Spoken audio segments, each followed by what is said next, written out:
এগৰাকী পত্নীয়ে নিজৰ স্বামীৰ পৰা কি বিচাৰে? আশা কৰোঁ ভিডিঅ'টো শেষলৈকে চাব। পত্নী: নকওঁ যে মই মোৰ কাৰণে চন্দ্ৰতৰা লৈ আনক, কিন্তু গধূলি যেতিয়া কৰ্মস্থলীৰ পৰা ঘূৰি আহে তেতিয়া মুখত হাঁহি এটা লৈ আহক। নকওঁ যে মোক সকলোতকৈ বেছি মৰম কৰক, কিন্তু কোনোবা একোণত মোক অলপ হ'লেও মৰম কৰক। মই নকওঁ যে আপুনি মোক সকলোতকৈ বেছি পচন্দ কৰক, কিন্তু আপুনি কি কি পচন্দ কৰে সেইটো খুলি কওক। নকওঁ যে মোৰ ভুল হ'লেও মোক গালি নিদিব, কিন্তু গালি দিয়াৰ আগত মোৰ কথা এবাৰ শুনিব। নকওঁ যে মোৰ জন্মদিনত মোক দামী উপহাৰ দিয়ক, কিন্তু সেইদিনা মোক অলপ বেছি মৰম দেখুৱাওক। নকওঁ যে মোক বাহিৰত আহাৰ খুৱাবলৈ নিয়ক, কিন্তু নিজৰ ঘৰতেই অলপ সময় বহি মোৰ লগত কথা পাতক, মোৰ লগত ঘৰতেই আহাৰ খাওক। নকওঁ যে মোক কামত সহায় কৰক, কিন্তু দিনটো কিমান কাম কৰোঁ সেইটো অলপ অনুভৱ কৰি লওক। মই নকওঁ যে হাতত হাত ধৰি মোক ফুৰাবলৈ নিয়ক, কিন্তু মোৰ মূৰত চুমা এটা দি থৈ যাওক।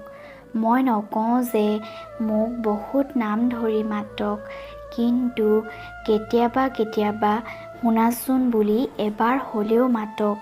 মই নকওঁ যে মোক প্ৰতিটো কথাই ক'ব লাগিব, কিন্তু মোৰ কোনটো কথা ভাল নালাগে সেইটো খুলি কওক।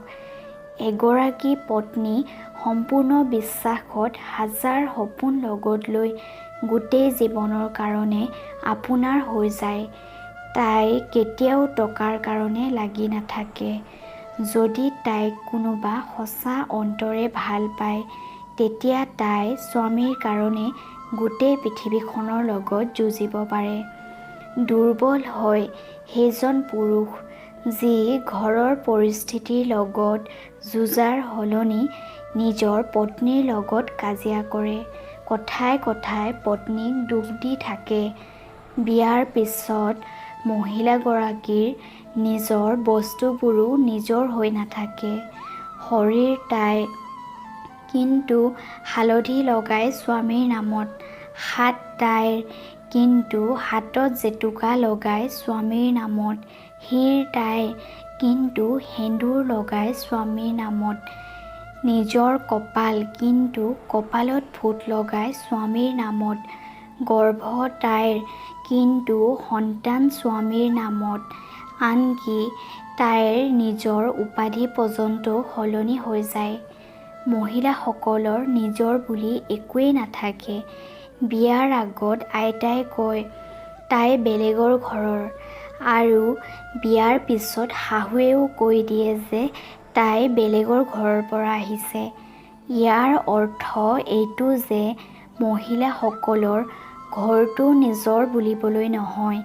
ইমানখিনি সহ্য কৰাৰ পাছতো এগৰাকী মহিলাই মাত্ৰ নিজৰ স্বামীৰ মৰম আৰু সহযোগ বিচাৰে, কিন্তু দুৰ্ভাগ্যবশতঃ কিছুমান পুৰুষে এইবোৰ অনুভৱ কৰিব নোৱাৰে। ভিডিঅ'টো যদি ভাল লাগিল তেতিয়াহ'লে লাইক কৰি দিব। লগতে এনেকুৱা ধৰণৰ ভিডিঅ' পাই থাকিবলৈ চেনেলটো ছাবস্ক্ৰাইব কৰি দিবলৈ নাপাহৰিব।